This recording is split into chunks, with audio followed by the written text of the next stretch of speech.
Hello students, आज हम class ninth का थर्ड चैप्टर पढ़ने जा रहे हैं। चैप्टर का नाम है एटम्स एंड मॉलिक्यूल्स। तो हम किसके अराउंड बात करने वाले हैं आज? एटम्स के अराउंड बात करेंगे, मॉलिक्यूल्स के अराउंड बात करेंगे। तो चलिए चैप्टर को स्टार्ट करते हैं। तो चैप्टर एनसीईआरटी से स्टार्ट करता है अराउंड 500 बीसी से। बीसी जब हमारे ऋषि मुनि हुआ करते थे उस समय, क्योंकि साइंटिस्ट होते नहीं थे, ऋषि मुनि ही नेचर को ऑब्जर्व करते थे और कुछ कुछ थ्योरी बताते थे। तो महर्षि कानत जी बताते थे कि कोई जो पदार्थ है उसको हम जब डिवाइड करते चले जाएंगे तो हमें एक अल्टीमेट पार्टिकल मिलेगा, और उस पार्टिकल को हम फिर डिवाइड नहीं कर सकते हैं। उस पार्टिकल का क्या नाम है? परमाणु नाम है। सेम वे में ग्रीक में भी कुछ फिलोसफर रहते थे। हम लोग यहाँ पे तो महर्षि बोलते हैं, वहाँ पे फिलोसफर बोलते थे। तो फिलोसफर का क्या नाम दिया हुआ है? डेमोक्रिटस और ल्यूसिपस, दो फिलोसफर थे।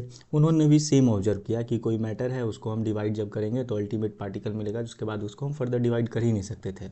और उसके बाद हम उनको नाम दिया, एटम्स का नाम दिया।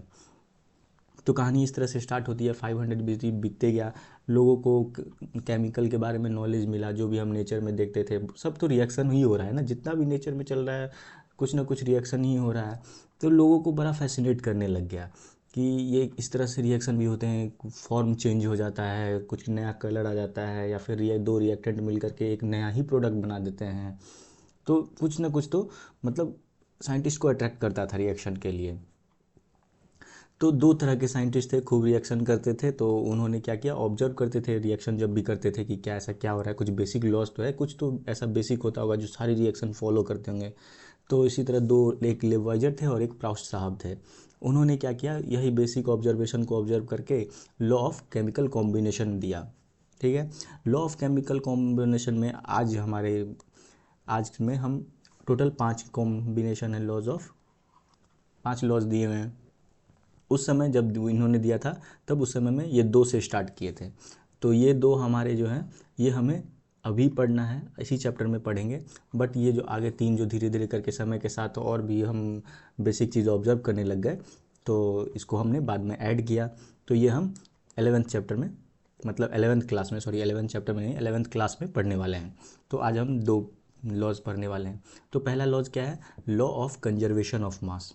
ठीक है। Law of conservation of mass क्या बोलता है? Total mass of product, total mass of reactant, total mass of reactant is equal to total mass of product. मतलब कि कोई भी रिएक्शन जो होगा, तो रिएक्शन के क्या होता है, कुछ रिएक्टेंट होते हैं जो आपस में रिएक्ट करके प्रोडक्ट फॉर्म करते हैं। तो उनका जो मास होगा पूरे रिएक्टेंट का, वो टोटल मास ऑफ प्रोडक्ट के बराबर होगा। इसका दूसरा मतलब क्या हम समझ सकते हैं कि मास न तो किसी रिएक्शन के बीच में न कहीं बाहर से ऐड ऑन हो जाएगा और न कहीं अपने आप गायब हो जाएगा।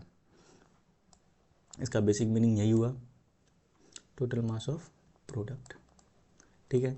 एक बार डेफिनेशन देख लेते हैं। During a chemical reaction the total mass of reactant, total mass of reactant will be equal to the total mass of product. मैंने बता दिया कि टोटल मास कंजर्व रहते हैं। इसी को दूसरे वे में क्या बोल सकते हैं, मास ना तो बाहर से आ सकता है ना बाहर गायब हो सकता है। रिएक्शन में जितने रिएक्टेंट के मास होंगे उतने ही प्रोडक्ट के मास होंगे। इसका एक और बोल सकते हैं कि जितने तरह के एटम्स होंगे रिएक्टेंट में, सेम एटम्स प्रोडक्ट में भी होंगे। तो कहने का बस अलग अलग है, क्योंकि एटम्स हैं तभी तो उनके मास होंगे, और मास जब एटम्स ही नहीं बदलेंगे तो मास भी कहाँ से बदलेगा। तो ये हो गया लॉ ऑफ कंजर्वेशन ऑफ मास, ये देख लिया हमने। चलिए एक दो क्वेश्चन होंगे इस पर, वो देख लेते हैं। जैसे क्या बोल रहा है, 4 gram of hydrogen react with some oxygen to make 36 gram of water. मतलब हाइड्रोजन का रिएक्शन हो रहा है किसके साथ? ऑक्सीजन के साथ। और क्या फॉर्म करता है जब भी हाइड्रोजन ऑक्सीजन के साथ रिएक्ट करता है? तो वाटर फॉर्म करता है। ठीक है। इसको मैं अपनी सहूलियत के लिए बैलेंस कर लेता हूँ। बैलेंस कुछ नहीं करना है, ऑक्सीजन को मैं चेक कर लेता हूँ। पहले ऑक्सीजन देख लेते हैं, ऑक्सीजन कितना है हमारे रिएक्टेंट में? 2 है, तो प्रोडक्ट में भी 2 होना चाहिए। तो यहाँ मैं इंटू 2 कर दिया तो 2 हमारे पास ऑक्सीजन हो गए। अगर 2 मैंने यहाँ ऐड किया तो हाइड्रोजन हमारे पास 4 हो गए। तो हमने यहाँ पे इसको बैलेंस कर लिया। ठीक है। तो अब क्या बोल रहा है, 4 ग्राम ऑफ हाइड्रोजन, यानी हमने रिएक्टेंट में क्या लिया, 4 ग्राम हमने हाइड्रोजन लिया। रिएक्ट विथ सम ऑक्सीजन, ठीक है, x ग्राम हमने ऑक्सीजन लिया। और क्या बना, 36 ग्राम वाटर बन गया हमारे पास। 36 ग्राम क्या बन गया, वाटर बन गया। तो हमें बस यही मास पता करना है कि ऑक्सीजन कितना ग्राम हमने लिया होगा या कि इस ऑक्सीजन का क्या मास होगा। ठीक है, बहुत सिंपल लॉ है कि रिएक्टेंट का मास जितना होगा उतना ही प्रोडक्ट का मास होगा। तो reactant 1 plus reactant 2 is equal to product, यहाँ पे इस केस में प्रोडक्ट एक ही बन रहा है, तो 4 plus x is equal to 36। तो x का वैल्यू कितना हो जाएगा, 32 ग्राम। यानी हमने कितना ऑक्सीजन लिया है, 32 ग्राम ऑक्सीजन लिया है। तो बस इसी तरह के सिंपल क्वेश्चन आने वाले हैं इस टॉपिक से, अगर आए भी तो। दूसरा क्वेश्चन क्या है, how much oxygen will add with 36 gram carbon to give 132 gram carbon dioxide assuming complete combustion. अच्छा, कंबशन रिएक्शन है, ठीक है।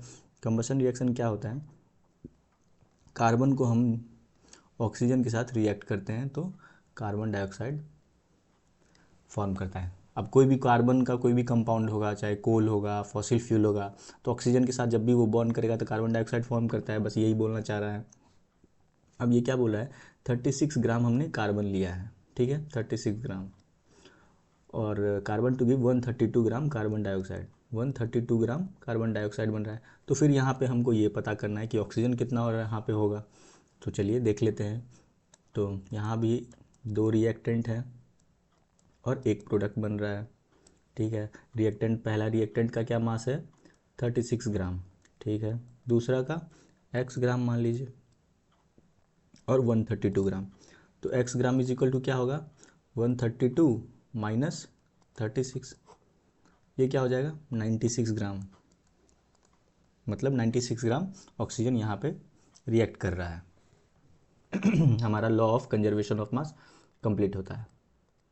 आगे हमारा सेकंड लॉ क्या है, लेवर्जर साहब ने दिया था, क्या बोला था, किसी भी कंपाउंड में ना, कोई भी कंपाउंड, जैसे हम हाइड्रोजन ऑक्साइड ले लेते हैं, तो mass ratio hydrogen to oxygen mass ratio, यानी हाइड्रोजन, यहाँ पे हाइड्रोजन का मास क्या है, 2 हाइड्रोजन है, एक का मास 1 होता है तो 2 का 2 हो जाएगा, और ऑक्सीजन का मास कितना होता है, 16। इसको सिंपल वे में अगर कन्वर्ट कर लें 1:8। तो ये लॉ क्या बोलता है कि किसी भी कंपाउंड का मास रेशियो जो होगा ना, एटम्स के बीच का मास रेशियो, वो एकदम फिक्स्ड होगा। मतलब क्या हुआ, यहाँ पे जो 1:8 आया है कि अब हम वाटर जो है, हमारा वाटर, चाहे हम वाटर कहाँ से लेके आएँ, लेक से, या फिर रिवर से, या फिर ओशन से वाटर लेके आ जाएं, या फिर इंडिया का वाटर हो, या फिर किसी भी फॉरेन कंट्री का वाटर हो, मतलब इस वर्ल्ड में या फिर कहीं भी दुनिया के किसी भी कोने पे अगर वाटर हम लेंगे तो हाइड्रोजन टू ऑक्सीजन का रेशियो हमेशा 1:8 ही मिलने वाला है। यही है लॉ ऑफ कांस्टेंट प्रोपोर्शन। ऐसे एक और एग्जांपल देख सकते हैं, जैसे CO2 के केस में ले ले तो कार्बन का कितना ग्राम होता है, 12 ग्राम होता है, और ऑक्सीजन की बात करें, 2 ऑक्सीजन है तो ये 32 ग्राम हो जाएगा, ठीक है। सिंपल वे में इसको अगर सिंप्लीफाई कर ले तो 4 3 जा 12, 4 8 जा 32, तो 3:8। तो हमारे पास कार्बन डाइऑक्साइड जब भी जहाँ भी जैसे भी होगा, उसका कार्बन टू ऑक्सीजन रेशियो क्या होने वाला है, 3:8। NH3 की बात कर लेते हैं, NH3 का कितना होता है, N का होता है 14 ग्राम, और हाइड्रोजन यहाँ पे 3 है, तो 3। तो ये सिंपल रेशियो ही में, ये अब फर्दर नहीं हो सकता है। तो जब भी आपके पास अमोनिया होगा तो 1:3:14 के रेशियो में नाइट्रोजन और हाइड्रोजन मिलने वाला है। तो बस इसका, इस लॉ का मतलब यही होता है कि अब अमोनिया जैसे भी होगा हमेशा 3:14 का रेशियो ही फॉलो करने वाला है। चलिए कुछ इसी एग्जाम्पल देख लेते हैं।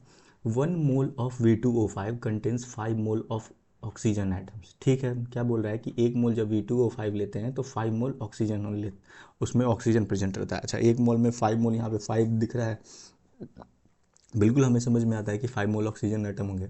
As it is clear from its formula, formula में ही दिख रहा है कि 1 मोल में 5 मोल ऑक्सीजन होने वाले हैं और 2 मोल वेनेडियम होने वाले हैं।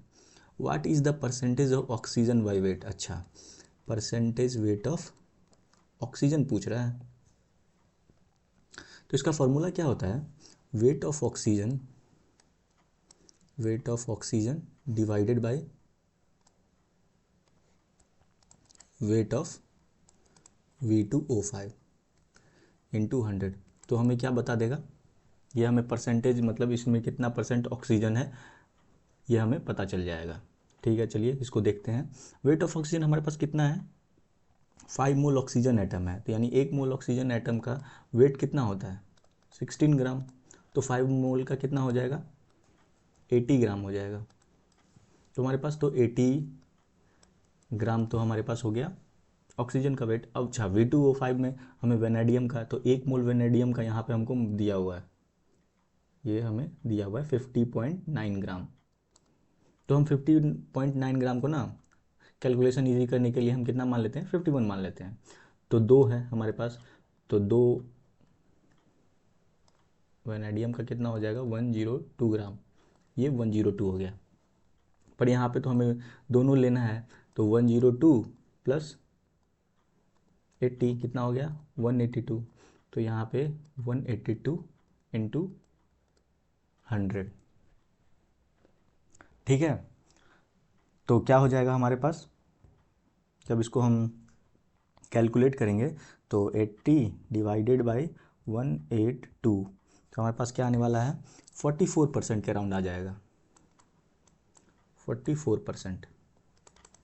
ठीक है, ये क्वेश्चन हमारा हो गया। ऐसे ही क्वेश्चन आएंगे। नेक्स्ट क्वेश्चन क्या है, what is the experimental percent of oxygen in CO2। अच्छा, इसमें क्या बोला है ना कि CO2 में ऑक्सीजन का कितना परसेंटेज वेट होगा। ठीक है, if 42 gram of carbon reacted completely with 112 gram of oxygen. अच्छा ठीक है, चलिए समझ गया कि कार्बन का रिएक्शन होने वाला है किसके साथ, ऑक्सीजन के साथ। क्या फॉर्म करने वाला है, कार्बन जब भी ऑक्सीजन के साथ अगर कंप्लीट कंबशन हो रहा है तो CO2 फॉर्म कर रहा है। ये CO2 है ही, ये CO2 इस तरह से लिखा हुआ है, ये इस तरह से नहीं, 2 तो नीचे आएगा ना।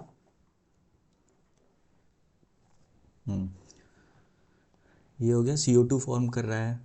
तो चलिए देख लेते कितना ग्राम कार्बन डाइऑक्साइड है हमारे पास, 112। अच्छा, कार्बन डाइऑक्साइड में हमें ऑक्सीजन का वेट निकालना है। ठीक है, तो इस क्या मत बोल रहा है कि percentage weight of oxygen, percentage weight of oxygen is equal to weight of oxygen,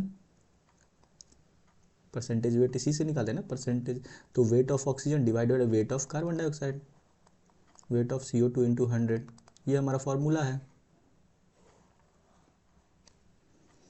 तो चलिए देखते हैं कि हमारे पास क्या है, 42 ग्राम कार्बन है, 42 ग्राम कार्बन है, यानी कितना मोल होगा 42 ग्राम, एक मोल का कितना होता है 12 ग्राम, 12 ग्राम is equal to 1 mole.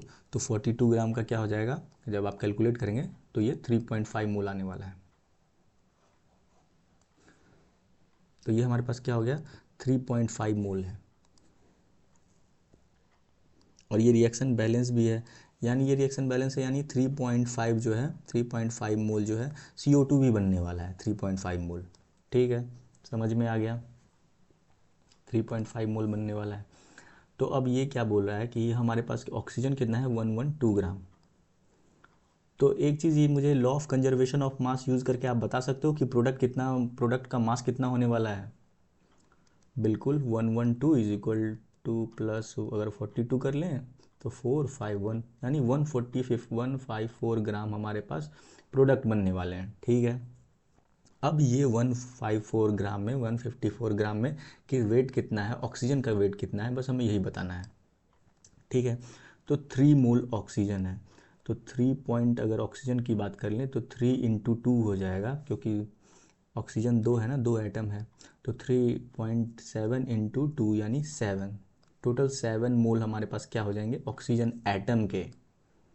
3.5 mole oxygen molecule है, लेकिन 3.5 इंटू 2 करूँगा तो एटम में कन्वर्ट हो जाएगा। क्या, ये हमारे पास 7 मोल एटम ऑफ ऑक्सीजन आ गया है।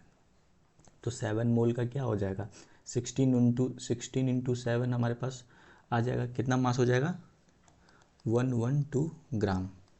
ठीक है, तो अब इसको मैं यहाँ पे बता रहा हूँ, 112 gram divided by total 154 gram into 100, ये हमें क्या बता देगा, परसेंटेज वेट ऑफ ऑक्सीजन बताने वाला है। चलिए कैलकुलेट करके देखते हैं, 112 डिवाइडेड बाई क्या है, 154। जब हम इसको कैलकुलेट कर लेंगे ये हमारे पास आ जाएगा 72%, मतलब 154 ग्राम में 72% जो है ऑक्सीजन का वेट है टोटल CO2 में। ये हमारे पास आ गया। तो बहुत सारे रिएक्शन हो रहे थे, तो लेवाइजर और प्रॉस्ट ने अपने जो बेसिक ऑब्जर्वेशन था उन्होंने इस तरह से बताया था। तो उसी समय नहीं, काफ़ी, हाँ उसी टाइम, लगभग टाइम अगर ले लें तो ये सब ना ऑब्जर्व कर रहे थे। एक और साइंटिस्ट थे, वो ऑब्जर्व कर रहे थे, बहुत स्मार्टली ऑब्जर्व कर रहे थे कि कौन क्या बोल रहा है, कि अगर कोई भी केमिकल फार्मूला या फिर किसी चीज़ के बारे में बात करता था तो वो ऑब्जर्व करते थे कि आखिर ये क्या बोलना चाह रहा है, क्या बताना चाह रहा है, फिर उसको मैच करते थे, खुद अपना दिमाग भी लगाते थे। तो वो साइंटिस्ट का नाम था डाल्टन। डाल्टन ने फिर सबको ऑब्जर्व करके, सब जितने भी साइंटिस्ट थे सब अपना अपना पब्लिश कर रहे थे। तो इन्होंने क्या किया, एक स्मार्ट वर्क किया कि सबको एक जगह ले करके और अपना एक डाल्टन एटॉमिक थ्योरी ही प्रपोज कर दिया। कुछ नया नहीं मिलेगा इसमें, बस यही है कि सबका जो अलग अलग बातें कर रहे थे सब इनको एक जगह मिला करके थोड़ा सा अपना काम किया स्मार्टली और पेश कर दिया। तो इसमें एटॉमिक थ्योरी में टोटल 6 पोस्टुलेट दिए, 6 बातें बताई, एक एक करके हम देखेंगे। ये डाल्टन साहब यही हैं, इन्होंने स्मार्ट वर्क किया, इसीलिए इस तरह से एकदम देख रहे हैं, ऑब्जर्व कर रहे हैं कि दूसरे साइंटिस्ट क्या बोल रहे हैं किसी एटम के बारे में, मॉलिक्यूल के बारे में।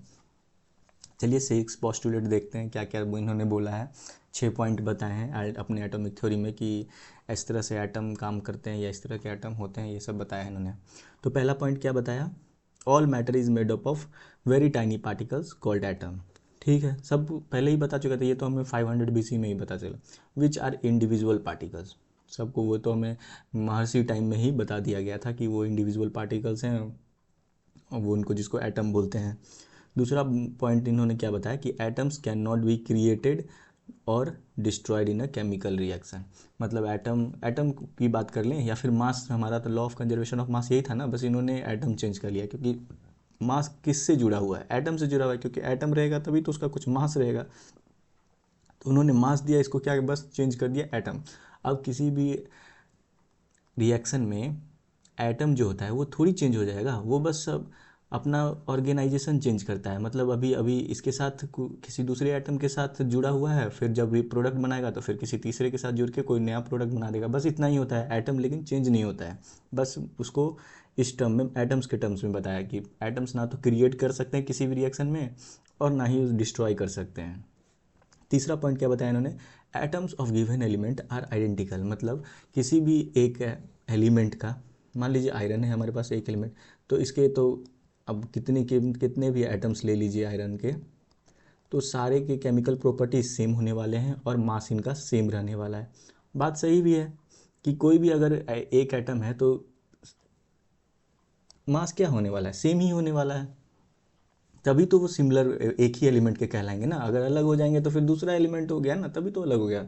बस इसी बात को उन्होंने दो तरह से बोल दिया कि एटम्स एक एक गिवन एलिमेंट के सारे जो एटम्स होंगे वो सेम तरह के होंगे। और इसी को दूसरे वे में क्या होता है कि दो डिफरेंट, अगर एक आयरन का एलिमेंट है और एक, मैंने मान लिया ये कॉपर का एलिमेंट है, तो इनका अब प्रॉपर्टीज़ और मास दोनों अलग अलग होगा। अरे भाई सबको मतलब इतना, मतलब ऑब्वियस सी बात है कि दो डिफरेंट अगर चीज़ हैं तो कुछ तो असमानता रहेगी ना, तभी तो डिफरेंट होंगे। अगर सब कुछ एक ही हो जाएगा तो एक ही जैसे हो जाएगा ना। तो इन्होंने एक ही पॉइंट को दो तरीके से बोला। फिर atoms combine in a ratio of small whole numbers to form compounds. मतलब क्या बोला इन्होंने कि एटम्स जो है ना कभी भी कंबाइन करते हैं तो होल रेशियो में कंबाइन करते हैं। कैसे मैं बताऊं, जैसे H2O है, ठीक है, अब एटम्स कैसे कंबाइन कर रहे हैं, होल रेशियो में। मतलब होल रेशियो की बात कर लें तो 2:16, इसको मैं सिंपल अगर कर लूँ तो 1:8, ये होल रेशियो। पर आप ये बोलोगे कि ये तो कांस्टेंट प्रोपोर्शन आपने बताया था। हाँ ये कांस्टेंट प्रोपोर्शन है, लेकिन इनको थोड़ा सा और समझिए कि होल रेशियो का क्या बात कर रहा है, कि ये फ्रैक्शन में नहीं है, 1:7.5, मतलब 1:7.5 रेशियो नहीं है, फ्रैक्शन में नहीं जा रहा है, एकदम सिंपल होल रेशियो में जा रहा है, मतलब जो एकदम फिक्स है। या फिर जैसे मैंने आपको बताया था कि CO2 का था 3:8, 3:8, तो ये फ्रैक्शन में नहीं जा रहा है। बस इनका यही कहना था कि एकदम सिंपल रेशियो इस तरह से फॉलो करते हैं कि ये फ्रैक्शन में नहीं होते। ये ऐसा नहीं होगा कि कार्बन का एक एटम होगा और ऑक्सीजन का 1.5 एटम या 1.8 या 1.7, इस तरह से कभी भी एटम आधे पौने वाला एटम नहीं, मतलब आपस में जुड़ के कंपाउंड फॉर्म करते हैं। या तो पूरा कंपाउंड फॉर्म करेगा या फिर इस तरह से इन्होंने बताया। लास्ट पॉइंट क्या बताया, the relative number and kinds of atom are constant in a given. ये लॉ ऑफ कांस्टेंट प्रोपोर्शन है, कुछ भी नहीं है। इन्होंने थोड़ा सा फॉर्मेट चेंज कर दिया है कि जब भी दो एटम कंपाउंड फॉर्म करेंगे तो उनका मास रेशियो सिंपल रेशियो में होगा। बस इन्होंने ये बताया। अब इनकी ये तो जब प्रपोज किए थे उस समय तो बहुत मतलब चर्चे में रहे, उस समय बहुत चर्चे में रहे। बट क्या हुआ, आने वाले समय में इनका शायद लक साथ नहीं दिया, शायद क्या लक साथ नहीं दिया, और इनके कही हुई सारे पोस्टुलेट एक एक करके सब गलत साबित हो गई। सबके एक्सेप्शन मिलने लग गए और धीरे धीरे करके इनके काम को डिस्कार्ड या फिर नेग्लेक्ट करने लग गए सब। अभी मैं सब एक एक करके सारा पॉइंट समझाया है। अब इसका ड्रॉबैक भी आपको बताने वाला हूँ कि क्या कैसे कैसे सब इनका जो बताए थे ये गलत कैसे हो गया। पहला पहला का ड्रॉबैक देखते हैं, पहला पॉइंट का, कि all matter is made up of very tiny particles call atom. ठीक है, एटम क्या होता है, टाइनी पार्टिकल्स एटम से भी बनते हैं। अगर एटम्स की बात ना करें तो उसके अंदर इलेक्ट्रॉन, प्रोटॉन, न्यूट्रॉन भी है। तो वही है, विच आर इनडिविजिबल पार्टिकल्स। यहाँ पे फोकस कीजिए, इनडिविजिबल पार्टिकल्स। अब हमें जब आगे हम बढ़े तो एटम्स को हमने सब एटॉमिक्स पार्टिकल्स में भी देखा, इलेक्ट्रॉन, प्रोटॉन, न्यूट्रॉन। फर्दर इनको देखा क्वार्क, एंटी क्वार्क, इस तरह से हमने देखा। तो ये आपका पॉइंट तो गलत हो गया कि एटम इंडिविजुअल मतलब इंडिविजुअल होता है। हमने डिवाइड करके देख लिया, एटम के सब एटॉमिक पार्टिकल्स भी होते हैं।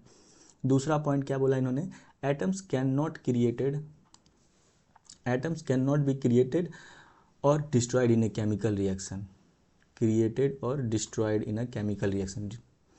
तो इसका क्या होगा कि जब हम न्यूक्लियर फिजिक्स पढ़ेंगे ना, न्यूक्लियर फिजिक्स में कुछ मास डिफेक्ट नाम की चीज़ होती है। उसमें कुछ ना मास डिफेक्ट होता है, कुछ मास एनर्जी में कन्वर्ट हो जाते हैं, गायब हो जाते हैं, हीट एंड साउंड इस तरह की कुछ रिलीज हो जाती है। जब न्यूक्लियर फिजिक्स में देखेंगे तो वो ये भी इनका पॉइंट गलत हो गया। तीसरा पॉइंट इन्होंने क्या बोला, atoms of given element are identical in mass and chemical properties. अच्छा, कि किसी भी एक तरह के जो एलिमेंट हैं उनका जो जितना भी एटम होएगा वो एक ही मास के, आइडेंटिकल मास के होंगे। पर भैया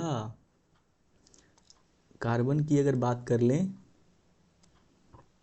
तो एक कार्बन 12 होता है, एक कार्बन 13 होता है, एक कार्बन 14 भी होता है। ये क्या है 12, 13, 14? ये मास ही तो है, डिफरेंट मास कैसे हो गया? जब हम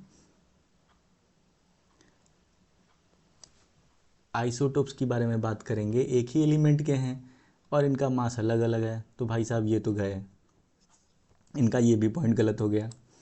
फोर्थ पॉइंट अब इनका गलत साबित करते हैं, चलिए। Atoms of different element have different masses. अब दो तरह के एलिमेंट हैं, उनका मास डिफरेंट होगा, तो इनको गलत करने के लिए दो डिफरेंट तरह के एलिमेंट को मास सेम करना पड़ेगा। अरे कार्बन के बाद कौन आता है? नाइट्रोजन। नाइट्रोजन का कितना होता है? 14 ग्राम होता है। दो डिफरेंट एलिमेंट हैं, हाँ, लेकिन मास सेम हो गया इनका। हाँ भाई, साम इसका मास तो सेम हो गया, कार्बन 14, नाइट्रोजन 14, तो इसका ये हो गया ना एक्सेप्शन। हाँ, तो इनका फोर्थ पॉइंट भी गलत हो गया। अब इनका फिफ्थ भी देखते हैं। Atoms combine in the ratio of a small whole number to form compounds. मतलब क्या, होल नंबर को अब गलत करना है, यानी ये 1:8 है ना, तो 1:7.5।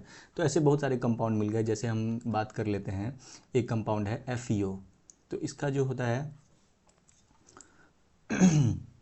इसका रेशियो क्या होता है, इसका जो आयरन जो होता है, आयरन 0.83 से लेकर 0.95 तक वेरी करता है। तो क्या हो गया, इसका रेशियो क्या होता है, 1:0.83 इंटू 0.83 इंटू 0.95, इस तरह के रेशियो में। मतलब ये फ्रैक्शन में वैल्यू आती है, बस और कुछ भी नहीं है। और इनका लास्ट पॉइंट अगर हम पढ़ें तो, the relative number and kinds of atoms are constant in given compound. मतलब ये कांस्टेंट होते हैं, 1:8 रेशियो। तो इसको अब गलत कैसे करें? जब हम देखेंगे ना सिंपल रेशियो में, ये रेशियो है ना, जब हम कॉम्प्लेक्स कंपाउंड या फिर पॉलीमर की बात कर लेंगे, पॉलीमर की बात करेंगे, तो ये रेशियो जो होगा सिंपल रेशियो में नहीं होगा। जैसे एक कंपाउंड ये देख लेते हैं, C12H22O11, ये देखिए, ये क्या सिंपल रेशियो में है क्या? ये तो 12:11:22, ये कुछ गड़बड़ लग रहा है ना। तो ये फिक्स्ड रेशियो में नहीं है। जैसे हम बात कर लें कि स्टार्च ले लेते हैं, स्टार्च। अब स्टार्च में ना, स्टार्च एक बहुत मतलब है पॉलीमर है, एक स्टार्च पॉलीमर है। इसमें कार्बन के नंबर फिक्स नहीं होते हैं, ये एक रेशियो में होता है कि या तो 12 से लेकर 14 कार्बन तक में ये स्टार्च हो सकते हैं, ये भी स्टार्च कहलाएंगे। तो इस तरह में क्या होगा ना कि ये फिक्स नहीं रहा अब कि हाइड्रोजन मतलब वाटर होगा तो 1:8 रेशियो होगा तभी बोलेंगे। स्टार्च की बात कर लें, जितने भी पॉलीमर आपको मिल जाएंगे मतलब, तो उस तरह में ये एक रेशियो में होता है कि 12 कार्बन होगा तभी स्टार्च बोलेंगे, ऐसा कुछ भी नहीं होगा स्टार्च में और बाकी पॉलीमर सब में। तो इनका ये भी एक्सेप्शन हो गया कि बाद में जब पॉलीमर सब डिस्कवर हुए तो इनका ये भी पॉइंट गलत हो गया, और इस तरह से इनका एक एक पॉइंट करके सारा पॉइंट रॉन्ग साबित हो गया। चलिए, हमने डाल्टन्स एटॉमिक थ्योरी को बड़े अच्छे से पढ़ लिया है। अब हम शुरुआत करते हैं एटम्स के बारे में पढ़ना। एटम्स क्या है? जैसे ये घर बना रहा है, घर बनाने का बेसिक यूनिट क्या है? ईंट है। उसी तरह मैटर जो भी है ना हमारे आसपास, हम आप घर, जो भी दुनिया में चीज़ है, सब मैटर से बना है। सब किसी न किसी मैटर से बना है, सब किसी न किसी एलिमेंट से बना है। और मैटर का बिल्डिंग ब्लॉक क्या है कि जब एटम आपस में जुड़ते हैं ना, मतलब फॉर्म रहते हैं, तो ये यही एक मैटर का फॉर्म करते हैं, यही एक मैटर है। तो हर चीज़ जो आपके आसपास है सब एटम से ही बने हैं। तो क्या बोल रहा है? Atoms are building block of all matter. हर तरह के मैटर को मतलब एटम से ही बना है। According to modern atomic theory है, डाल्टन एटॉमिक थ्योरी नहीं है। An atom is the smallest particle of an element. Element का सबसे स्मॉलेस्ट पार्टिकल क्या है? एटम है। Which takes part in a chemical reaction. इसको ध्यान दीजिएगा कि एटम ही है जो केमिकल रिएक्शन में पार्ट करता है, केमिकल रिएक्शन का हिस्सा बनता है। इलेक्ट्रॉन, न्यूट्रॉन, प्रोटॉन ये नहीं है, ये इंडिपेंडेंट नहीं होते, एटम ही करता है।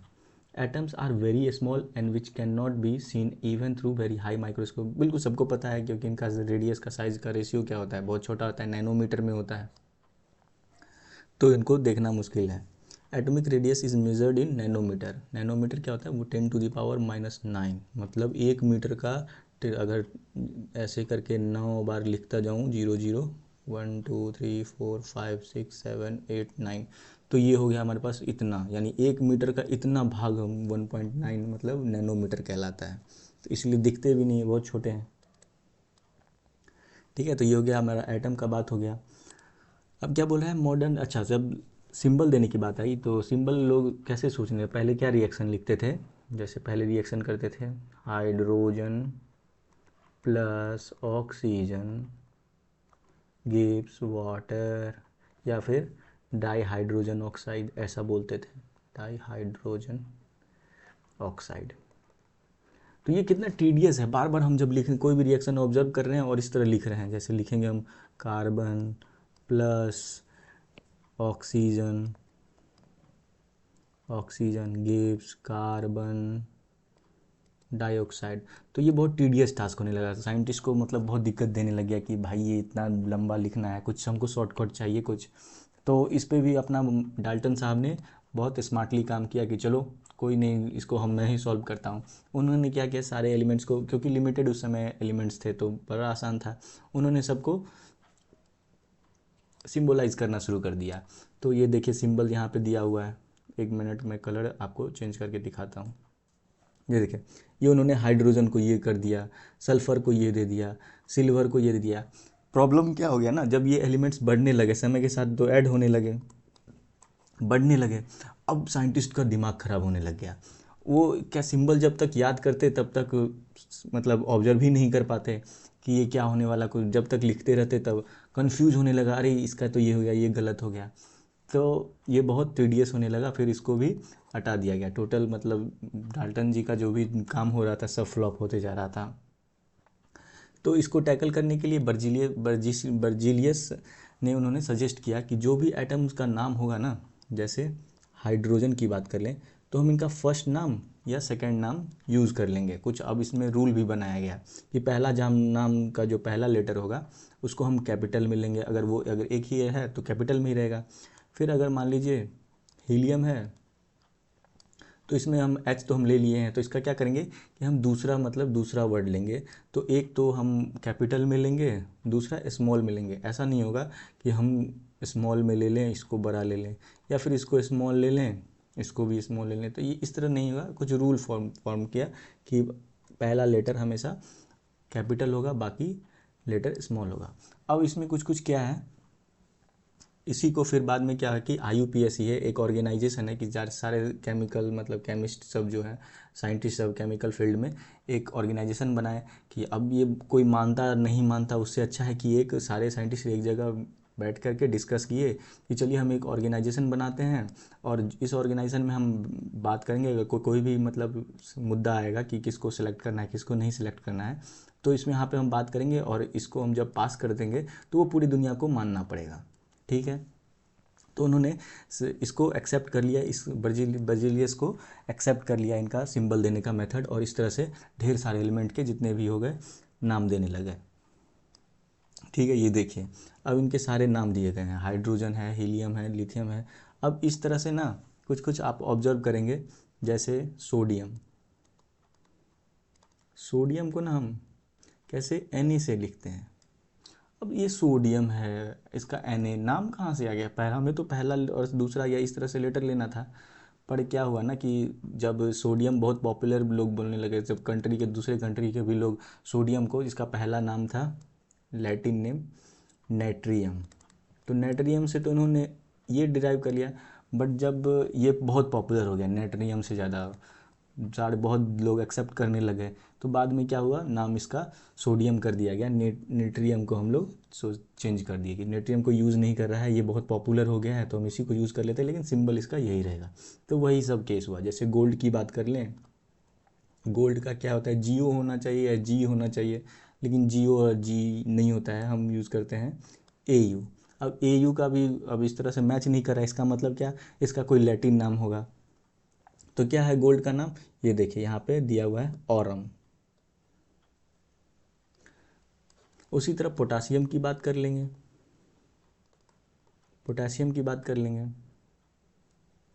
तो पोटासियम का हमने क्या सिंबल देखा है, K। तो इसका मतलब पोटासियम ये फेमस हो गया, इसका क्या नाम था लैटिन, कैलियम नाम था। तो ये पहला यहाँ से K आता है और पोटासियम इसका फेमस हो गया। तो हमने इस तरह से काफ़ी एलिमेंट्स को इस तरह से किया। ये पूरी लिस्ट दी हुई है, याद करना जरूरी नहीं है, बस समझना जरूरी है। और कुछ याद कर लो, जैसे पोटासियम याद कर लीजिए, सोडियम याद कर लीजिए, ये नज़दीक आता है। अभी तक हमें 20 एलिमेंट्स, मतलब 9th क्लास के लेवल पर अगर मैं बात करूँ तो 20 एलिमेंट्स के नाम आपको याद होने चाहिए। और उसके साथ देख लीजिएगा किसका किसका मैच नहीं कर रहा है। मैच नहीं करने का रीज़न यही है कि उसका लैटिन नेम दूसरा होगा, बस, और कुछ भी नहीं है। ठीक है, चलिए ये भी हो गया हमारा टॉपिक। अब बात करते हैं एटॉमिक मास की। तो एटॉमिक मास क्या है, जो भी मास का कुछ भी एटम है उसका कुछ मास होगा तो उसी को एटॉमिक मास बोलेंगे। पर मास में क्या जानने की चीज़ है ना, मास हमेशा रिलेटिव टर्म होता है। मास क्या है, एक रिलेटिव टर्म है। रिलेटिव टर्म मतलब क्या है, किसी चीज़ को हम कंपेयर करेंगे तभी हम किसी चीज़ का मास बता सकते हैं। मतलब क्या हुआ कि मान लो किसी दिन आप बाज़ार जाते हो तो आप किसी को, दुकानदार को बोलते हो कि आप हमको 1 kg फल दे दीजिए, कोई भी एप्पल दे दीजिए। तो वो क्या यूज़ करता है, वो तो अपने मन से नहीं कि ये 5 से 7 एप्पल चढ़ा दिया, ये 1 kg है, तो बड़ा कन्फ्यूजिंग हो जाएगा। तो क्या होगा कि उसी तरह कि वेट एंड मेजरमेंट का एसोसिएशन था, उन्होंने क्या बत दिया कि एक बाट दे दिया। 1 kg का एक पत्थर नहीं आता है, उस लोहे का पत्थर आता है, तो उन्हें बाट बनाया कि भाई ये दुनिया में ये 1 kg जो है, ये इसके हिसाब से सब, किसी भी कोने में आप कुछ भी खरीदोगे तो ये इतना मास को 1 kg हम बोलेंगे। और उसके हिसाब से सारी दुनिया ने फॉलो किया इस चीज़ को, और कुछ भी आप खरीदोगे तो एक पे ये चढ़ाया जाएगा और दूसरे पे ये चढ़ाया जाएगा, और उसके जितना भी होगा आपको दे दिया जाएगा। सेम वैसा ही कॉन्सेप्ट यहाँ पे भी अप्लाई करता है। जब मास चुनने की, एक रेफरेंस चुनने की बात आई थी, तो सब सोचे कि हाइड्रोजन है, हाइड्रोजन सबसे स्मॉल है और सबसे लाइट एलिमेंट है, तो इसको हम क्या मान लेते हैं, इसको रेफरेंस मान लेते हैं, इसको हम 1 मान लेते हैं कि ये चलो मेरा वो उस 1 AMU यानी एटॉमिक मास यूनिट 1 AMU। बाद में इसको IUPAC ने यू के नाम से भी बोलना शुरू किया। यू से होता है यूनिफाइड मास, ठीक है, AMU atomic mass unit, atomic mass unit, ठीक है। तो इसको 1 AMU मान लेता हूँ और इससे जब मेज़र कर लूँगा कि जितने भी मतलब अगर कार्बन को है तो जितने बराबर करने के लिए अगर कार्बन का 12 आ रहा था, इसका मतलब बगल वाले साइड में 12 हाइड्रोजन होंगे। तो ये जिस तरह से इस तरफ फिजिकल कर रहे थे ना, फिजिकल मेजर कर रहे थे कि तराजू वाला यूज़ कर रहे थे, तो ये एटम के केस में नहीं होता है, हम लोग मैथमेटिकली इसको यूज़ करते थे। बस मैं आपको समझाने के लिए ऐसे बोल रहा हूँ कि एक साइड मतलब 12 अगर एक कार्बन का एटम है तो इधर 12 हाइड्रोजन के एटम चाहिए उसको बैलेंस करने के लिए, तो हम उसे पता कर लेंगे कि अच्छा 12 हाइड्रोजन इधर चढ़ा है, मतलब एक तरफ 12 हाइड्रोजन है और ये एक तरफ एक एटम है कार्बन का, तो हम चलो पता चल गया कि कार्बन 12 है, इस तरह करके हम निकालने लग गए। ये मैथमेटिकली है, ये तराजू वाला कॉन्सेप्ट यहाँ पे नहीं चलेगा, तराजू वाला कॉन्सेप्ट है फिजिकल चीज़ के लिए, ये मैथमेटिकल हम लोग करते थे। तो इस तरह जब हमने हाइड्रोजन को रेफरेंस माना ना, तो बहुत सारे एटम के मतलब फ्रैक्शन में आने लगे वैल्यू। अब फ्रैक्शन में वैल्यू आएंगे तो भाई प्रॉब्लम क्रिएट होने वाली है। किसी का मान लीजिए अगर 9.4 आ रहा है, ठीक है, 11.6 आ रहा है, तो ये बाद में कन्फ्यूजिंग भी तो हो सकता है ना कि अरे ये 9.4 था या 7 था या 9.9 था, किसी का 8 आ रहा है, तो कन्फ्यूजिंग वाली बहुत मतलब कन्फ्यूजिंग बहुत है। तो बहुत सारे एलिमेंट के इस तरह से कन्फ्यूजिंग वाले आने लग गए फ्रैक्शन में, तो याद करना मुश्किल हो गया, तो धीरे धीरे दिक्कत महसूस होने लग गई। तो सोचा कि चलो कुछ चेंज करते हैं। अब इसका हमारा रेफरेंस जो होगा हाइड्रोजन को हम लोग हटाते हैं। तो फिर हमारा दूसरा ऑप्शन क्या था, दूसरा हम लोग ने ऑक्सीजन को चुना, कि ऑक्सीजन को चुना, ऑक्सीजन में 16 है तो उसको हम क्या मान लेते हैं, जब 16 चेक किया तो एक तरफ हमने हाइड्रोजन वेट किया और एक तरफ हमें हाइड्रोजन को जब वेट करना तो 16 हाइड्रोजन हमारे पास आ गए। 16 हाइड्रोजन आ गए तो हमने ऑक्सीजन को 16 कंसीडर किया और उस तरह से हमने मेजर करने लगे। तो फिर इसके साथ भी प्रॉब्लम होने लग गया, तो फिर हम मुद्दा लेके गए कि भाई हमारे पास ये भी प्रॉब्लम होने लग गया है। तो हम क्या गए IUPAC के पास, तो IUPAC ने हमें सजेस्ट किया चलो आज से और ऑक्सीजन भी नहीं, हम कार्बन 12 को रेफरेंस मानेंगे और सारे एलिमेंट का इसी से वेट डिफाइन करेंगे। तो ये क्या हो गया, हमारे कार्बन को स्टैंडर्ड यूनिट मान लिया गया। तो वही है, in 1961 IUPAC have accepted atomic mass unit to express atomic and molecular mass element and compounds. तो कार्बन 12 हमारा बेसिक हो गया, रेफरेंस हो गया, अब इसी से हम मेजर करने लगे। The atomic mass unit is defined as the quantity of mass equal to 1/12 mass of the carbon 12 element.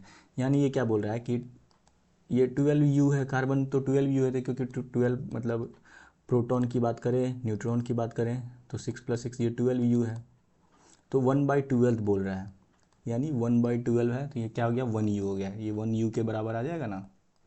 तो 1/U का वैल्यू कितना होता है,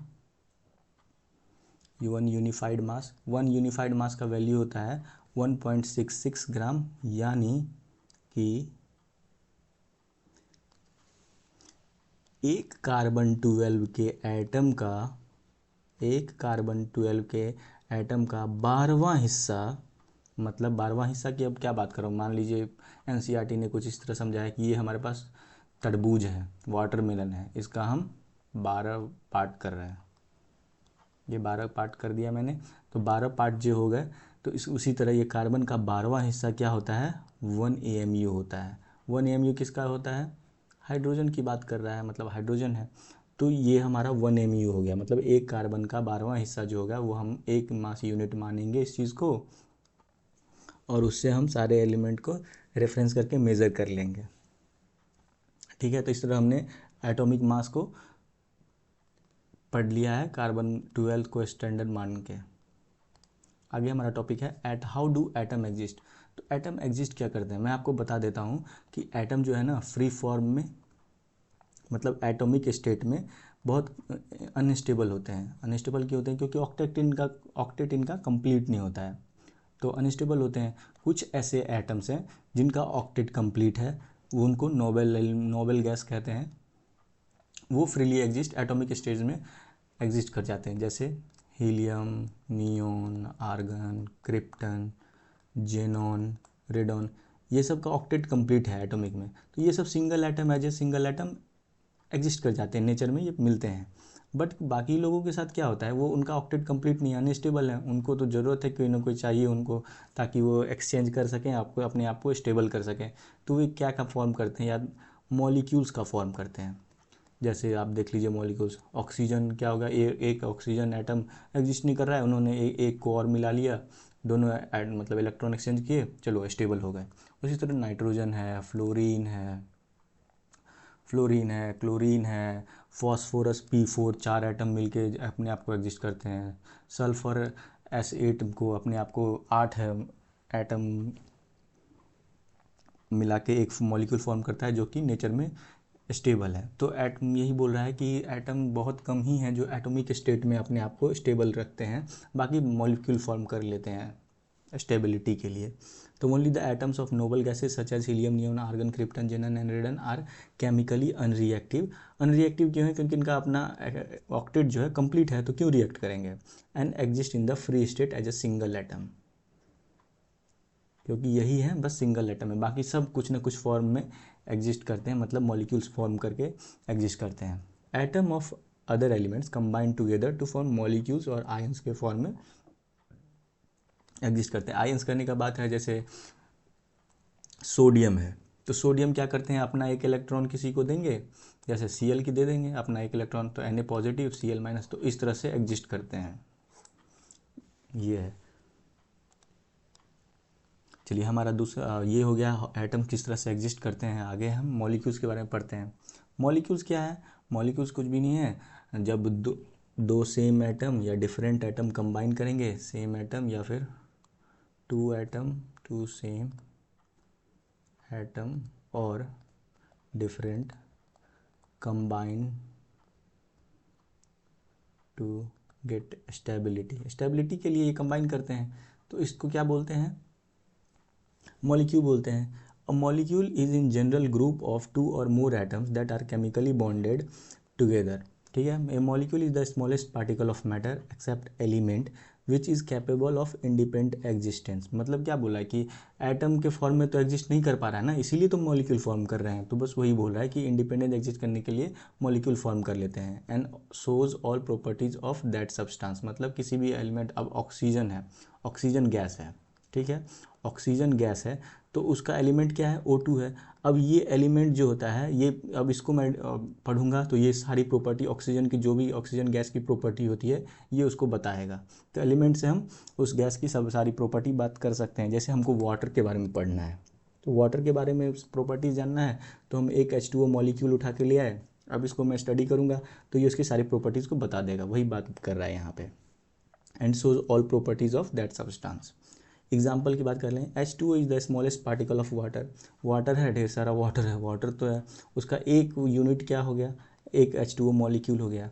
विच shows all the properties of water. अब इसको मैं ऑब्जर्व कर लूँगा कि एक जितना भी वाटर के बारे में हमको पता करना है, इससे मैं एक एटम के, एक मॉलिक्यूल की स्टडी कर लूँगा, पता चल जाएगा।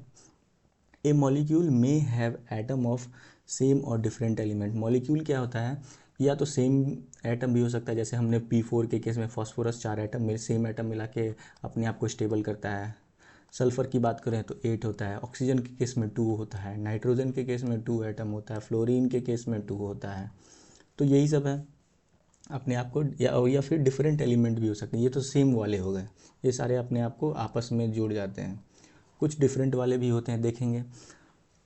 Depending upon this molecule to be categorize into 2। अब उनको दो तरह से कैटेगराइज करेंगे, एक तो बोलेंगे होमो एटॉमिक, सेम तरह के ये सारे जितने मैंने आपको बताया होमो एटॉमिक हो गए, होमो एटॉमिक, और एक हेटेरो एटॉमिक हो जाएंगे। हेटेरो एटॉमिक कौन बात करेंगे, जैसे H2O की बात कर लेंगे, ये सब बात कर लेंगे, आगे है हमारे पास, ये देख लेते हैं। ये देखिए होमो एटॉमिक है, contain same kind of atoms only, जैसे H2 हो गया, O2 हो गया, O3। ये O3 क्या है, ओजोन है, 3 के फॉर्म में भी एग्जिस्ट करता है।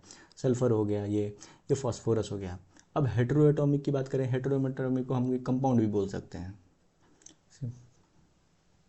कंपाउंड्स भी बोल सकते हैं।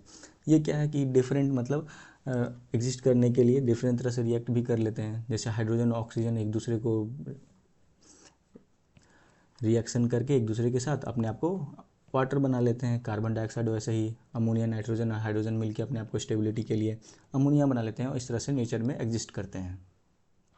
ठीक है, ये हो गया हमारा होमो एटॉमिक और हेटेरोएटॉमिक। हमने एटम पढ़ लिया, मॉलिक्यूल पढ़ लिया। अब क्या बोल रहा है, एटोमिसिटी। एटोमिसिटी क्या होता है, किसी भी मॉलिक्यूल या कंपाउंड में कितने एटम्स प्रेजेंट हैं वो उसकी एटोमिसिटी बताती है। जैसे S8, S8 क्या है, 8 इसकी एटोमिसिटी है, यानी एक एटम मिलके एक स्टेबल मॉलिक्यूल बना रहा है तो इसकी एटोमिसिटी क्या होगी, 8 हो गई। उसी तरह आर्गन, आर्गन क्या है, नोबल गैस है। नोबल गैस क्या होता है, इसका ऑक्टेट खुद कंप्लीट है, यानी ये सिंगल एटम में अपने आप को एग्जिस्ट करेगा तो इसकी एटोमिसिटी क्या हो जाएगी, 1 हो जाएगी। हीलियम, हीलियम भी नोबल है तो इसकी मोनोएटॉमिक हो जाएगी। ऑक्सीजन, हाइड्रोजन, नाइट्रोजन, क्लोरीन, ये सब क्या हो जाएगा, ये सब आपस में तो होमो एटॉमिक होते हैं, होमो एटॉमिक होते हैं और इनकी डायटोमिसिटी होती है, मतलब 2 एटम मिलके अपने आप को स्टेबल कर लेते हैं, मॉलिक्यूल फॉर्म करके अपने आप को स्टेबल कर लेते हैं, तो ये डायटोमिक हो गया। फॉस्फोरस क्या हो गया, ये टेट्रा हो जाएगा। टेट्रा अगर बात करें और टेट्रा नहीं बोलें तो पॉली एक कॉमन टर्म है कि पॉली बोल लेते हैं। सल्फ़र हो जाए तो सल्फ़र 8 एटम मिलके बनता है, अपने आप को स्टेबल मॉलिक्यूल फॉर्म करता है, तो ये पॉलीएटॉमिक। इसको ऑक्टा भी बोल सकते हैं, लेकिन ऑक्टा नहीं बोलते हैं, मोनो डाई के बाद हम पॉली कर लेते हैं। एटोमिसिटी हमारी हो गई। अब है केमिकल फार्मूला कैसे लिखते हैं किसी को, जैसे हमने केमिकल फार्मूला ये सब है ना, CaO, NaCl, CO, ये कैसे होते हैं, कैसे लिखते हैं, कुछ रूल है, कैरेक्टरिस्टिक्स है, तो यही कुछ है। जैसे एक है कि मैं आपको बता देता हूँ कि मेटल, कोई मेटल है किसी भी कंपाउंड में, मेटल और नॉन मेटल का बन रहा है, तो मेटल को हम पहले लिखेंगे, जैसे पढ़ ही लेते हैं, बता देता हूँ। It is the symbolic representation of composition of A compound, compound का सिम्बॉलिक रिप्रेजेंटेशन है। कैसे, H2O, CO2, ये सब क्या है, ये हम कैसे लिख पा रहे हैं, तो कुछ रूल्स हैं और कुछ कैरेक्टरिस्टिक्स हैं जो हम आपको बता देते हैं। द वैलेंसीज और चार्जेज और आयन मस्ट बैलेंस, मतलब क्या बोल रहा है, वैलेंसी क्या होता है और चार्ज तो आपको पता ही होगा। जैसे सोडियम के पास क्या है, एक इलेक्ट्रॉन एक्स्ट्रा होता है आउटर मोस्ट ऑर्बिट में, तो ये क्या करता है, अपने आप को स्टेबल बनाने के लिए ये अपने पास वाले को शेयर कर देता है, तो ये इसके पास ये अपना जब कुछ दे देता है तो इसके पास पॉजिटिव चार्ज आ जाता है और इसके पास एक निगेटिव चार्ज होता है, इलेक्ट्रॉन निगेटिव होता है ना, तो एक दे देता है। तो क्या होता है, चार्ज बैलेंस करना है जब भी लिखेंगे तब, कैसे, NaCl, यानी इसमें एक पॉजिटिव है और एक निगेटिव है, ये अपने आप को एक बैलेंस हो रहा है ना, और एक कंपाउंड फॉर्म कर रहा है। ठीक है, तो ये वही बात कर रहा है कि वैलेंसीज और चार्ज बैलेंस होना चाहिए। दूसरा क्या बोला है, when A compound is formed of metal and non metal, symbol of metal comes first, मतलब अगर कोई कंपाउंड मेटल है और नॉन मेटल का है तो क्या होना चाहिए कि मेटल का नाम पहले आना चाहिए, मेटल पहले होना चाहिए। तो जैसे देखें, सोडियम मेटल है, क्लोरीन क्या है, नॉन मेटल है, तो हमने क्या बोला, NaCl बोला, ClNa नहीं बोला मैंने, तो ये गलत हो जाएगा, NaCl होगा। उसी तरह क्या है, कॉपर ऑक्साइड है, कॉपर मेटल है और ऑक्साइड क्या है, नॉन मेटल है, तो हमने कॉपर ऑक्साइड ऐसे फॉर्म करते हैं। आप कभी भी नहीं देखेंगे नॉन मेटल का नाम आगे होगा, तो ये हो गया। When poly atomic ions are used, poly atomic ions क्या होते हैं, जैसे एक तो पॉली एटॉमिक है, ये पॉली एटॉमिक हो गया, और इस पर आयंस है, इस पर क्या चार्ज होता है, एक पॉजिटिव चार्ज है। और भी देख लेते हैं, कार्बोनेट, CO3 कार्बोनेट है, पॉली एटॉमिक है, इस पर क्या चार्ज होता है, 2- चार्ज होता है। सल्फेट है, सल्फेट पे क्या चार्ज होता है, 2-, तो ये सब पॉली एटॉमिक है, बहुत सारे एटम है और इनके पास एक चार्ज भी होता है। तो when poly atomic ions are use, the ions are enclosed in bracket. देखिए, जब भी मैं यूज़ करता हूँ कि कैसे, मैं अगर इसी पे दे दूंगा तो इसका ये मतलब हो जाए कि ऑक्सीजन पे माइनस चार्ज, -2 का चार्ज है, नहीं, ऑक्सीजन पे -2 का चार्ज नहीं है, इनको इसीलिए हम ब्रैकेट में डाले हैं, कि ब्रैकेट में डालने का मतलब होगा कि ये जो -2 मैंने चार्ज जो लिखा है ना,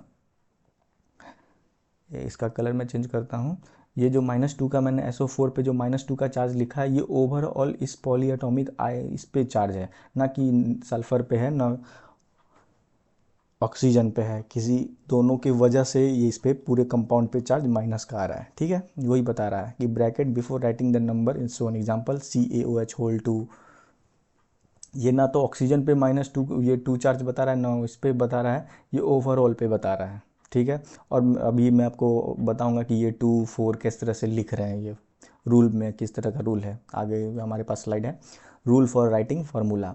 we first write symbol of element which form compound. पहले सबसे पहले क्या लिखेंगे कि जो भी चीज़ फॉर्म कर रहा है उसका सिंबल लिख लेंगे। जैसे हम आपको बता दें क्या लिखने वाले हैं हम, हाइड्रोजन लिख लेते हैं। एक हाइड्रोजन हो गया, एक ऑक्सीजन हो गया। ठीक है, हमने सिंबल लिख लिया।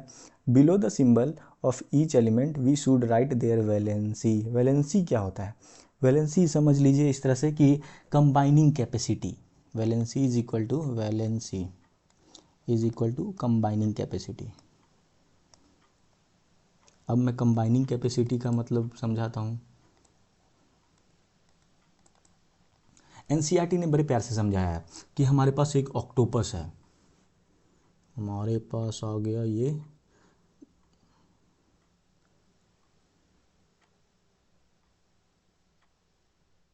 हमारे पास ऑक्टोपस है। ऑक्टोपस के कितने लेग्स होते हैं? 8 लेग्स होते हैं। ठीक है, अब ऑक्टोपस को ना हैंडशेक करना है। ठीक है, एक ऑक्टोपस है जिसके पास 8 लेग्स हैं, उसको हैंडशेक करना है। तो हमारे पास हैंडशेक करने के लिए एक आदमी भी होना चाहिए। ये आदमी है, इसके 2 हाथ हैं, ये 2 ऐसे 2 पैर हैं। अब ये चाहे इसकी कंबाइनिंग कैपेसिटी क्या हो जाएगी कि ये जो इसके पास 8 लेग हैं और एक आदमी के पास 2 हाथ होता है, ये अगर हाथ मिलाने लग जाए तो इसको कितने, अपने 8 हाथ को मिलाने के लिए, अपने 8 लेग्स को मिलाने के लिए, पकड़ने के लिए कितने टोटल आदमी चाहिए होंगे? तो इसको टोटल 4 आदमी चाहिए होंगे। चारों से मिलाएगा ना, चारों से हाथ मिलाएगा तो इसकी कंबाइनिंग कैपेसिटी क्या हो गई? 4 हो गई कि ये 4 लोगों से एक बार में हैंडशेक कर सकता है। उसी तरह बस यही है कि हाइड्रोजन, जैसे मैं आपको बता दूं कि हाइड्रोजन की कितनी होती है वैलेंसी, तो यहाँ पे 2 H2O की बात कर लूँ अगर, तो H2O में किसकी 2 है, क्योंकि ये एक एटम जो है 2 हाइड्रोजन के साथ एक साथ कंबाइन कर रहा है, तो ये 2 हो जाएगा। तो वही है, बस बोल रहा है below the symbol of each element. इस ईच एलिमेंट के सिंबल के में हम उसको क्या करेंगे? वैलेंसी लिखेंगे। तो हाइड्रोजन की वैलेंसी क्या होती है? हाइड्रोजन हमेशा एक ही के साथ फॉर्म कर, एक ही मतलब हाइड्रोजन की वैलेंसी क्या होती है? कंबाइनिंग कैपेसिटी एक ही होती है। क्यों एक ही होती है? क्योंकि इसके पास एक ही मतलब प्रोटॉन होता है और एक ही होती है। ठीक है, ये एक हो गया। और इसकी कितनी है? इसकी 2 है। ठीक है, now cross over the valencies of combining atoms. अब क्या करना है? क्रॉस ओवर करना है। चलिए ये मैं दे देता हूँ क्रॉस ओवर करके इसको, और ये इसका दे देता हूँ इसको। ठीक है, with first atom we write the valency of the second atom. अच्छा, और सबस्क्रिप्ट में लिखना है, मतलब H और दूसरे एटम का वैलेंसी यानी 2। और क्या बोल रहा है? With the second atom we write the valency of first atom, मतलब सेकेंड एटम के साथ हम फर्स्ट एटम की वैलेंसी लिखेंगे। तो ये 1, तो 1 को हम जनरली लिखते नहीं हैं, तो ये हमारे पास क्या हो गया? H2O का फॉर्मेशन हो गया। देखिए इस तरह से आगे चल के हम सबका लिखने वाले हैं। चलिए देखिए, जैसे कार्बन हो गया, CCl4 बनाता हूँ मैं। ये कार्बन हमने सबसे पहले क्या लिखा? सिंबल लिखा कार्बन और क्लोरीन का। अब मैं लिखूंगा वैलेंसी। वैलेंसी क्या होता है कार्बन का? 4, क्योंकि एक कार्बन 4 के साथ बॉन्ड फॉर्म करता है एक साथ। और इसका क्या होता है? क्लोरीन का। क्लोरीन पे आप जब भी देखेंगे एक -1 चार्ज होता है ना, इसके पास एक इलेक्ट्रॉन एक्स्ट्रा होता है, तो इसकी वैलेंसी होती है 1। अब क्या करना है? क्रॉस करना है। इसको मैंने इधर दिया, इसको मैंने इधर दिया, तो क्या हमारे पास फॉर्म हो गया? C, ये 1 हम लिखेंगे नहीं, और Cl4, ये हमारे पास CCl4 बन गया। उसी तरह मैग्नीशियम की बात कर लें, Mg, सबसे पहले सिंबल लिखेंगे Cl। Mg का क्या होता है वैलेंसी? Mg का वैलेंसी 2 होता है, क्योंकि हम हमेशा Mg के पास +2 चार्ज कर देखते हैं ना, +2 चार्ज देखते हैं इसका। Cl का चार्ज हमेशा -1 होता है, इसकी वैलेंसी होती है 1। अब हम सीधा इसको क्रिस क्रॉस करेंगे तो हमारे पास क्या हो जाएगा? एक Mg और Cl हमारे पास 2 हो जाएगा। और ये बैलेंस कर रहा है आपस में, आपको पता चल रहा है कि Mg के पास +2 चार्ज है, डाइवेलेंट है। इसकी वैलेंसी 2 है, तो +2 और ये -1 होता है क्लोरीन, एक क्लोरीन पे -1 है तो 2 क्लोरीन के पास -2 हो गया। अब ये +2 -2 आपस में न्यूट्रलाइज कर रहे हैं ना, तो वही बात है। Al2O3 की बात करें, बाकी आप करके मुझे बता देना। Al मैं आपको बता देता हूँ, Al और सबसे पहले हमने क्या लिखा, एल्युमिनियम और ऑक्सीजन। एल्युमिनियम क्या होता है, ट्राईवैलेंट होता है, इस पर +3 होती है, और वैलेंसी इसका क्या होता है, वैलेंसी 3 होती है, और इसका वैलेंसी 2 होता है। अब कुछ भी नहीं करना है, ऑक्सीजन का माइनस चार्ज क्या होता है, +-2 होता है ना, तो इसकी वैलेंसी 2 हो जाएगी। अब क्या करना है, Al, इसको मैंने ऐसे किया है, कंफ्यूज मत हो जाना। Al सेकंड वाले की वैलेंसी 2, O फर्स्ट वाले की वैलेंसी 3, ये फॉर्म हो गया Al2 3। अब गौर कीजिए, एल्युमिनियम पे मैंने आपको क्या बताया था कि +3 चार्ज होता है, एक पे +3 है तो 2 पे कितना हो जाएगा, +6 चार्ज हो जाएगा। अच्छा, ऑक्सीजन पे मैंने क्या बताया था आपको कि ऑक्सीजन के एक एटम पे -2 का चार्ज होता है, तो 3 है तो 3 पे कितना हो जाएगा, -6 का चार्ज। क्या आपस में ये बैलेंस कर रहे हैं, हाँ न्यूट्रल, तो एक न्यूट्रल बन रहा है ना, यहाँ पे मैंने आपको बताया था कि न्यूट्रल होना चाहिए। द वैलेंसीज और charge of ion must balance होना चाहिए, नहीं तो कंपाउंड जो है अनस्टेबल हो जाएगा। तो बाकी आप देख करके इसी तरह सीख करके आपके प्रैक्टिस के लिए है। चलिए अब हम मॉलिक्यूलर मास पे आते हैं। जिस तरह से हमने एटम के मास को देखा था उसी तरह हम मॉलिक्यूलर मास को देखेंगे। बेस हमारा वही होगा कि कार्बन-12 का हमने रेफरेंस माना था। अब एक तरफ कार्बन-12 को वेट मेजर करेंगे, बाद में और दूसरी तरफ मॉलिक्यूल्स को देख करके वेट करेंगे, वही है। It is the sum of atomic masses of all the atoms, मतलब क्या बोल रहा है, अब ये हमारे पास मॉलिक्यूल है H2O, तो atomic mass of all the elements, यानी ये 2 ग्राम इसका हो गया प्लस ये 16 ग्राम हो गया, तो एक मॉलिक्यूल का कितना होता है 18 ग्राम, ये हो गया molecular mass. Example molecular mass of H2O 2 into atomic mass of hydrogen, तो 1 होता है इसका, तो और 1 of atomic mass of oxygen, ये 18, ये हो गया। सेम है, कुछ भी इसमें पंगा नहीं है।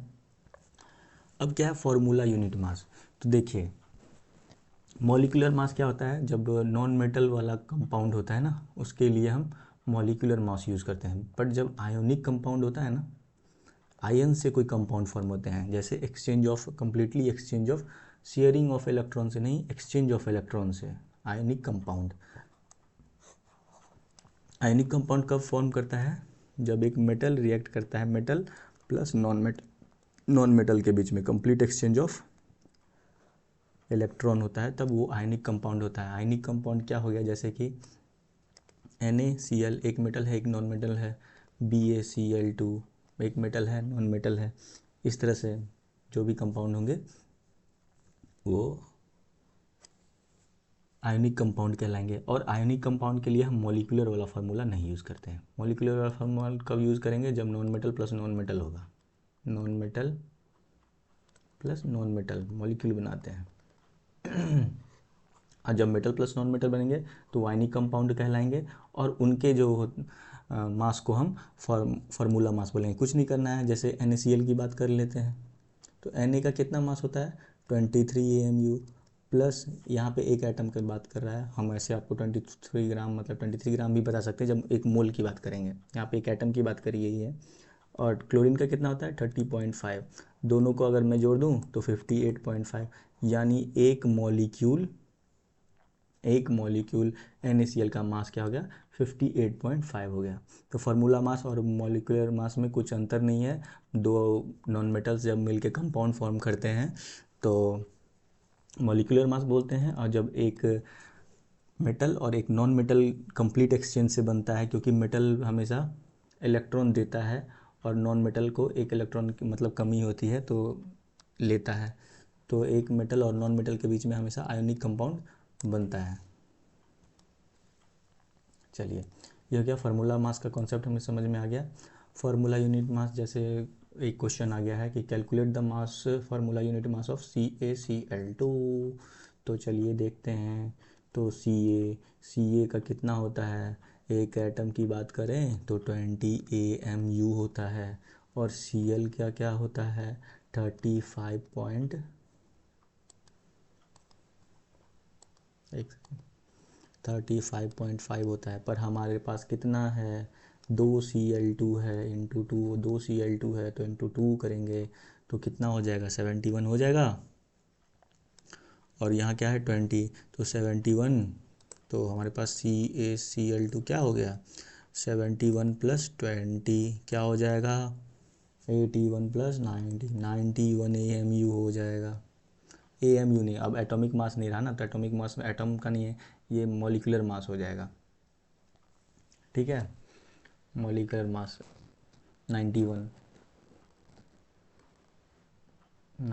U लिख देंगे। ठीक है, चलिए अब आयंस की बात करते हैं। आयंस क्या होते हैं, हमने एटम्स देख लिया, मॉलिक्यूल्स देख लिया, आयंस देखते हैं। एन आयन में be defined as an atom और ग्रुप ऑफ एटम।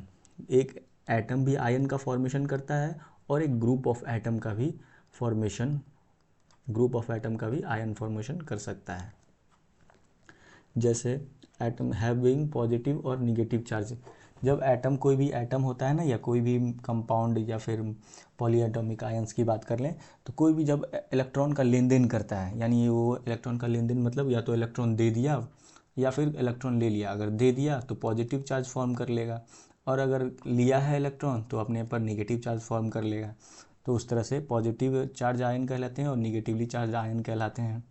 तो दो तरह के हैं। सम पॉजिटिवली चार्ज आयन की बात कर लें तो सोडियम मेटल है, मेटल सिर्फ अपना इलेक्ट्रॉन देता है अपने आप को स्टेबल करने के लिए, और लोग मतलब जो भी एटम्स हैं अपने आप को एक्सचेंज क्यों करते हैं, क्यों ही देते हैं अपने आप को, तो सब सारा खेल स्टेबिलिटी का है। सब चाहते हैं कि मैं स्टेबल हो जाऊं, उसकी वजह से अपना इलेक्ट्रॉन दे देते हैं। ये भी पोटेशियम मेटल है, अपना एक इलेक्ट्रॉन दे देगा, ये भी स्टेबल हो जाएगा। कैल्शियम अपना 2 इलेक्ट्रॉन दे के स्टेबल होता है। उसी तरह एल्युमिनियम मेटल है, 3 इलेक्ट्रॉन दे के स्टेबल होता है, और अपने पर जितना इलेक्ट्रॉन दे दिया उतना पॉजिटिव चार्ज आएगा, क्योंकि इलेक्ट्रॉन निगेटिव चार्ज होता है तो वो दे दिया, अपना निगेटिव चार्ज दे दिया, यानी इस पर पॉजिटिव चार्ज आ गया। उसी तरह सम निगेटिवली चार्ज आयंस होंगे, जैसे कुछ चार्ज ले के अपने आप को स्टेबल करते हैं, ये नॉन मेटल्स होते हैं। कुछ चार्ज लेंगे, जैसे क्लोरीन को एक इलेक्ट्रॉन की कमी होती है, एक इलेक्ट्रॉन लिया, बस इस पर आ गया निगेटिव चार्ज आ गया। उसी तरह सल्फाइड है, इसको 2 चाहिए, 2 एटम चाहिए, मतलब 2 इलेक्ट्रॉन चाहिए। हाइड्रोक्साइड है, इसको 1 चाहिए। तो इस तरह करके ये पॉलीएटॉमिक हो गया। तो इस तरह करके पॉजिटिव चार्ज भी होते हैं और निगेटिव चार्ज भी होते हैं। तो आयंस हैं, आयंस का फर्दर क्लासिफिकेशन अगर हम कर लेते हैं तो सिंपल आयन होते हैं और एक कंपाउंड आयन होते हैं। सिंपल आयन क्या हुआ, एक ही एटम पे चार्ज अगर डेवलप कर दें तो सिंपल आयन हो जाएंगे, और एक ही एटम पे अगर एक एटम पे, सॉरी ये एटम नहीं, ये एक कंपाउंड पे अगर चार्ज डेवलप होता है तो ये कंपाउंड आयन कहलाएंगे। तो ये हो गया। अच्छा, इस तरह के एक चीज़ को हमने कंपाउंड आयन पढ़ लिया, सिंपल आयन पढ़ लिया, तो एक चीज़ हमें ये भी देखना था, यहाँ पे मैं आपको बता देता हूँ, कहाँ गया वो वाला कंपाउंड का। जैसे ये है ना NH4SO4 है ना, ये मैंने आपको नहीं बताया, ये दोनों क्या है, कंपाउंड आयन है। अब कंपाउंड मैंने आपको तो मॉलिक्यूल का मॉलिक्यूलर फार्मूला अब कैसे होता है वो बता दिया, कंपाउंड आयन का मैं बता देता हूँ। जैसे NH4 है ना, NH4 SO4, देखिए हमारे पास, अब मैं बता रहा हूँ कि फार्मूला अगर मतलब आयंस को आयंस को हम कैसे फार्मूला लिखते हैं, आयंस का फार्मूला कैसे लिखते हैं। ठीक है, तो ये अमोनिया है, NH4 है, और ये SO4 है, ये कंपाउंड आपस में मिलके बनाते हैं।